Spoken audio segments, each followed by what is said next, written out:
d'abord, merci Junior de nous accueillir. On est ravis et fiers d'être là aujourd'hui. Est-ce que tu peux te présenter et nous présenter un petit peu ton parcours? Immobiliers qui sont allés acheter des immeubles, il y a eu beaucoup d'achats. Lui, c'est Junior et on l'a rencontré lors de notre dernière open house où nous inaugurions nos biens atypiques.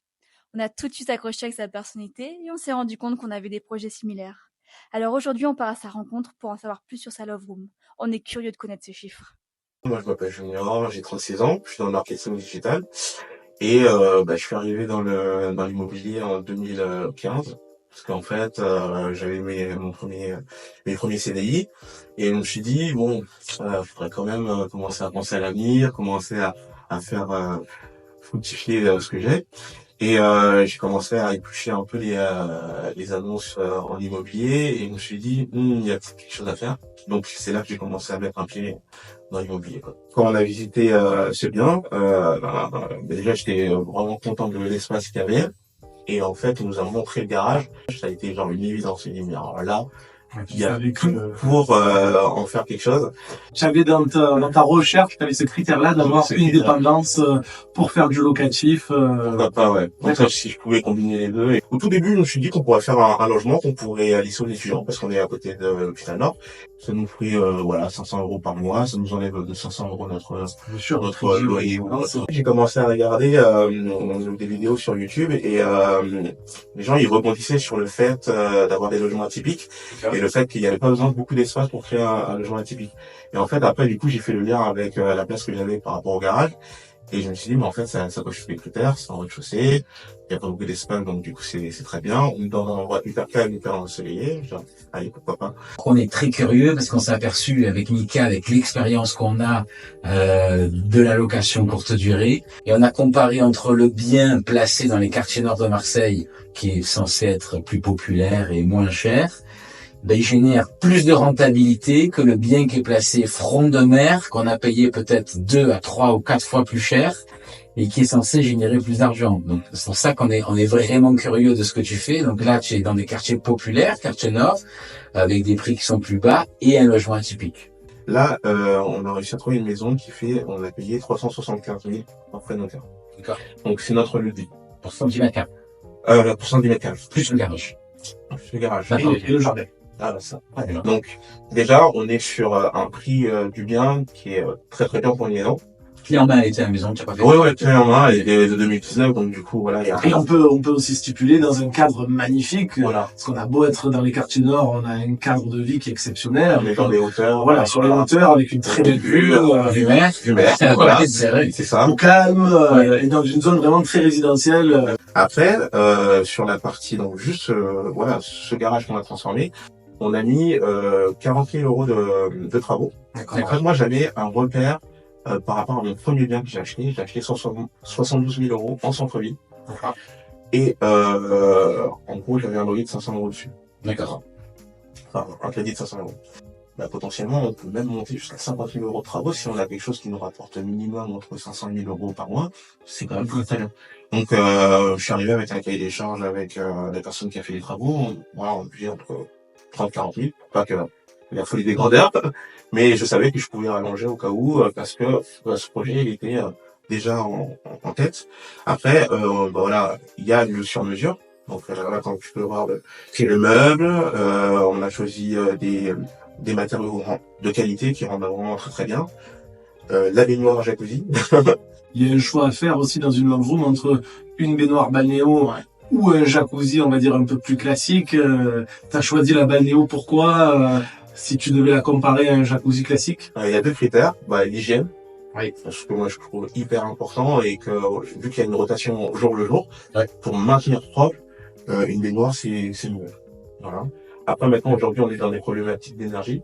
Un jacuzzi qui tourne H24, ça coûte de l'argent et c'est vraiment, On ne peut pas le vider, un jacuzzi. Voilà, c'est ça. Et de suite, ça crée des vrais problèmes. S'il y a un problème d'un coup sur le jacuzzi, sur la prochaine réservation, du coup, carrément. Voilà. Donc, moi, ce que je voulais, c'est que ça soit certes un logement atypique, mais que potentiellement il puisse être recyclé si demain c'était plus la mode ou si faut regarder dans 10, 20 ans, 30 ans, qu'est-ce que ça peut être. Là, ça peut être une chambre pour un adolescent. En fait, si on vend l'appartement, enfin la maison, voilà, ça peut se recycler, quoi. Donc dans 18 mètres carrés, tu as réussi à caler une très jolie love room, fonctionnelle, agréable à vivre. Et comment, du coup, tu gères les entrées, les sorties, le ménage. C'est quoi l'expérience de A à Z Tu jusqu'à as là? automatisé Le message. Voilà, le message d'arrivée, le code. Alors moi j'ai essayé de faire genre le truc le plus complet. Donc un message qui va tout dire comment arriver. J'ai même mis de la vidéo. Donc je me suis enregistré avec une voix pour dire voilà ça se passe comme ça se passe comme ça. Moi l'expérience ça se fait sans clé. C'est-à-dire qu'il y a un code pour entrer. Et donc du coup il est que valable le temps de la période où les gens ils ont. Donc du coup il n'y a pas de perte de clé, pas de. Tu utilises quoi comme application pour ça? Alors ça s'appelle Igloo Home. Ça permet de gérer déjà à distance la création de code. C'est-à-dire que moi je peux être au boulot, je reçois une réservation, la personne elle arrive le soir même, je lui prends un code unique et je peux rentrer. Donc tout est automatisé, aucune perte de clé. Voilà. Et surtout, toi, tu sais à quelle heure arrivent les voyageurs. Oui, ça me fait une notification, voilà. À quelle heure ils partent. Sans besoin d'être là et de remettre les clés. Ça, j'ai un contrôle et en plus, ça me permet aussi de gérer mes prestataires. C'est-à-dire que là, j'ai installé une personne pour faire le ménage, donc du coup, je sais quand elle arrive et elle a un code, voilà, elle aussi. Est-ce que tu as ressenti ce besoin du voyageur de rentrer de façon autonome et de pas avoir forcément envie de récupérer les clés avec le propriétaire? Oui, parce que des fois, c'est vrai, il y en a, ils partent après leur boulot, ils ont un peu de route, donc ils arrivent 20h, 22h, appeler quelqu'un pour que, voilà, les clés, ça commence à devenir embêtant. Même pour moi, ma vie, je voulais pas que ça soit, justement, à donner des clés à des gens, à des partenaires, quoi. Donc là, même, ils peuvent se faire un resto entre 1h du matin et après rentrer tranquillement. La Love Room, je trouve que c'est l'alternative. Pourquoi ça marche aussi bien? Tu as envie de te faire plaisir, de sortir de ton quotidien avec ta femme, d'avoir une baignoire balnéo ou d'un jacuzzi dans ta chambre de nuit. Les hôtels ne le proposent pas forcément, ou alors s'ils le proposent, c'est des prix qui sont exorbitants. Donc la Love Room est la seule alternative, en fait, d'aller louer un Airbnb atypique. C'est la seule alternative pour aller te déconnecter une journée avec ta femme dans un lieu qui est sympa. Donc le potentiel, il est énorme. Moi, je suis dans le business des amoureux. Il y aura toujours des anniversaires de mariage, de rencontres. Il y aura toujours des mecs qui auront des choses à se faire pardonner. C'est quelque chose qui durera dans le temps, donc il y aura des amoureux. Et ça, j'ai trouvé ça super. Qui c'est qui prévient la femme de ménage, du coup, après, pour venir Alors moi, je l'ai inséré dans mon système de calendrier commun, le Channel Manager. D'accord. C'est ce qui vient récupérer toutes les réservations de toutes les plateformes. Et donc lui, au moins, il voit, voilà, lundi, mardi, il y a une réservation. Donc lui, à partir du moment où il y a une réservation, il sait qu'il doit faire le lendemain. Oui. Donc une heure et demie, combien il te prend pour une heure et demie? Alors moi, je suis autour de 30 euros. D'accord. C'est truc, on a négocié un truc ensemble, voilà. Et puis lui, il sait que lui, il habite juste à côté, donc en fait, c'est hyper pratique pour lui. D'accord. Et ça fait une source de revenus. Du coup, si on doit parler conciergerie, elle pratique à peu près toutes les mêmes tarifs. 20% de frais sur les revenus bruts et les frais de ménage bien sûr pour la conciergerie. Donc c'est vrai qu'avec ton système on se rend compte qu'à 30 € la rotation tu es largement gagnant et surtout c'est pratique pour toi parce que tu as vraiment tout automatisé. Tu te rends compte que réellement ça te prend pas énormément de temps dans ta gestion quotidienne. Moi c'est quasiment insignifiant. Enfin, je reçois un message pour dire que voilà, il y a quelqu'un qui arrive. Voilà. J'ai pas grand chose à faire à part répondre 2-3 questions, mais oui, dans le temps, en fait, quand ils ont reçu mon message, ils ont plus de questions, en fait.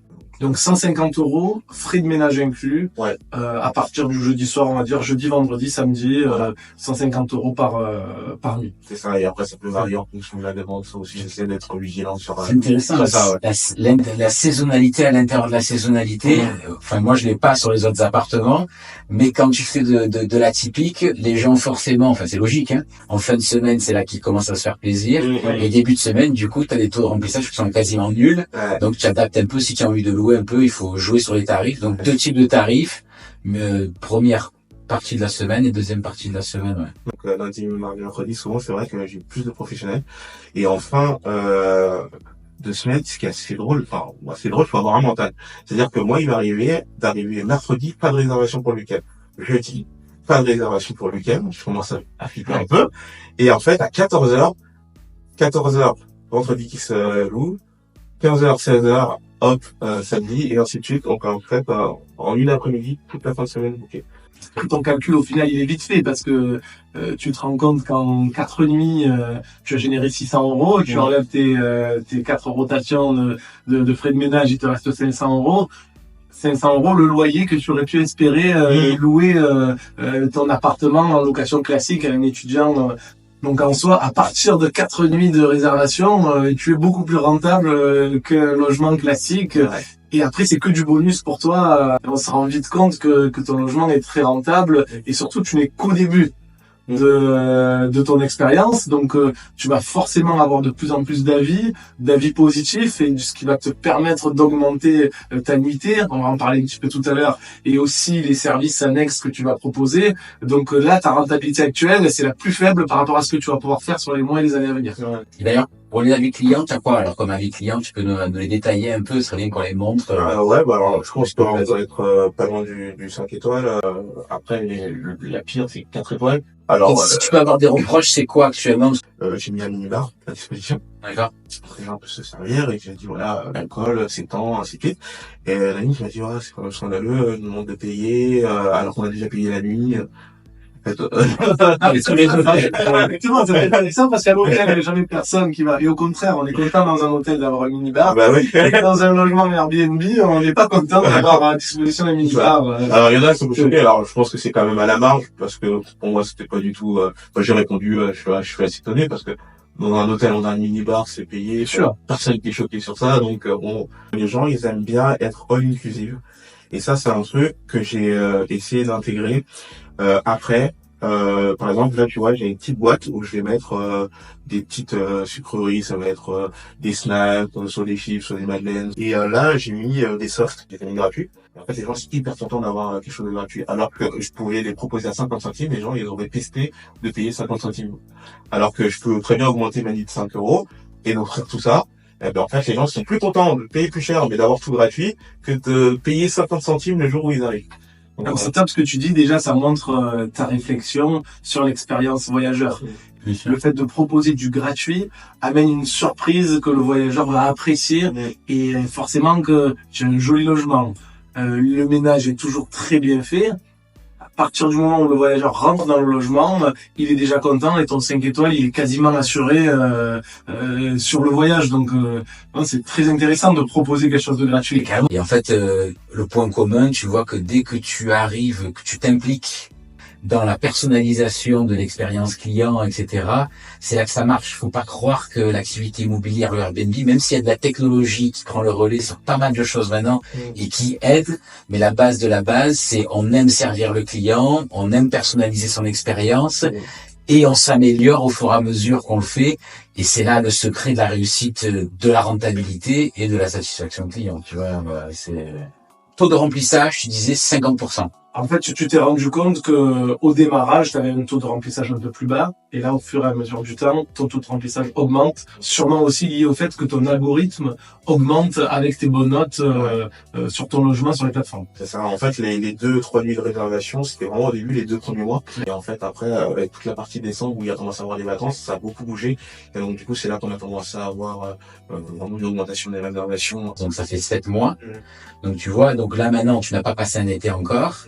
Mais au plus haut de ce que tu es maintenant, quel est ton meilleur mois, sachant qu'on est encore en saison creuse, hein, ça va attaquer maintenant la saison haute. Hein. On a fait, enfin, je regarde, et on a fait un mois à plus de 2000 €. D'accord. Donc en fait, moi, mon objectif secret, c'était de gommer en fait mon crédit immobilier de la maison. Total. D'accord. Ouais. Total. Et après, si ça fait plus, ben, c'est génial. Mais déjà, rien que ça, c'est déjà. Et ça, c'est quelque chose que tu as atteint. Ouais, là, j'ai quasiment, enfin, c'est atteint en fait. Là, ça y est. D'accord. Et en fait, là, je me dis, je suis même pas encore au potentiel max, parce que il y a plein de choses que je peux encore améliorer. Je peux me référencier sur d'autres sites. Ça, c'est ce que j'ai envie de faire Bien sûr. par la suite, et faire des partenariats aussi pour pouvoir. Donc, de manière pessimiste, parce que tu vas connaître l'été, tu peux dire que tu génères 2000 € par mois sur 12 mois. Donc, on est à 24 000 € annuels pour un investissement qui t'a coûté combien? Clé en main? 50 000. 50 000 €. Je suis sur cette partie-là, voilà. Sur cette partie-là, donc 24 000 pour 5, enfin c'est des rentabilités exceptionnelles. Ouais. C'est des rentabilités exceptionnelles. C'est ça. Et en plus, en fait, c'est un traitement qui est tellement, c'est à côté de chez moi, donc c'est vraiment, c'est pas Oui, la gestion, elle est efficace, ouais, simple. de charge mentale, c'est vraiment le top. Mais voilà, ce qu'a dit Mika, donc là, on va dire que c'est un peu biaisé, même si ça peut correspondre à pas mal de gens qui disent, OK, je vais détacher une partie de ma maison et louer mon garage. Si une personne devait acheter, comme l'a suggéré, devait acheter un studio ou un T1 de 18 mètres carrés, 20 mètres carrés, combien ça coûterait à peu près dans le secteur? On peut être autour de, allez, 60 000, on peut trouver des studios. Des clés en main, quoi. Voilà, Donc on pourrait dire on pourrait prendre, dire pour 100 000 euros rénové en créant de la typique dans le 15e, ouais. On peut avoir quelque chose de clé en main à 100 000 euros. Ouais. Donc en gros 2 fois le prix que toi sur ton garage. Donc générer 24 000 euros de revenus sur un coût de 100 000 euros. Ouais, c'est ça. Un peu plus de 20% de rentabilité. Ouais. Donc si tu avais maintenant, pour conclure un peu la vidéo, si tu avais un ou plusieurs conseils très précieux pour un investisseur immobilier qui souhaiterait faire de l'immobilier atypique, ça serait lesquels? Alors, première des choses, c'est automatiser un maximum. Tout ce qu'on répète au quotidien, faut l'automatiser. À partir du moment où tu fais plus de 3 fois, à un moment donné, tu te dis, est-ce que je peux pas le faire autrement? Ça, c'est hyper important. Ne pas hésiter à investir dans des logiciels. Aujourd'hui, il y a des logiciels pour tout. Il y a des logiciels qui optimisent le prix d'amis. Il y a des logiciels qui font le lien entre tous les calendriers que tu as sur différentes plateformes. C'est des investissements. Alors oui, ça va coûter 20, 30 euros. Mais ce que ça génère sur l'année, c'est... On mettra en lien peut-être un peu les logiciels que tu Ouais. recommandes peut-être pour automatiser ça, d'accord? Carrément. Et puis après, le troisième truc, c'est après un peu de bon sens, mais faut pas hésiter à demander des retours pour voir comment on peut s'améliorer au quotidien. Moi, ben voilà, un mauvais commentaire, je l'ai pris un peu à la rigolade, mais c'est vrai que ça m'a fait penser à quelque chose que j'ai modifié, et après derrière, des 5 étoiles régulièrement qui viennent, donc c'est cool. Se mettre à la place du voyageur. Ouais. Qu'est-ce que j'aimerais voir, qu'est-ce que j'aimerais vivre comme expérience. Ouais. Non, mais on y revient, on est dans la love room et dans le business de l'amour, comme tu l'as dit, mais c'est vrai que dans le commerce en général, aimer son client et aimer se mettre à sa place, c'est quand même une des règles de base qu'il faut pas oublier dans l'immobilier. En tout cas, félicitations, c'est vraiment quelque chose de fantastique que tu as réussi à créer. En plus d'être qu'au début de ton aventure, je trouve ça super. C'est pour moi, tu verras, mais en plus avec l'été, les JO et le référencement qui va être meilleur, ça me m'étonnerait pas que tous les mois tu encaisses plus de 3 000 euros sur ton logement. Et surtout que tu vas évoluer en plus dans ta gestion, tu vas évoluer peut-être dans ta façon de le commercialiser avec peut-être un site perso où les gens vont pouvoir venir réserver leur nuit directement sur ton site en direct, qui va te faire augmenter de 20-25% de ta rentabilité par rapport aux plateformes. Donc non, c'est super. C'est bravo.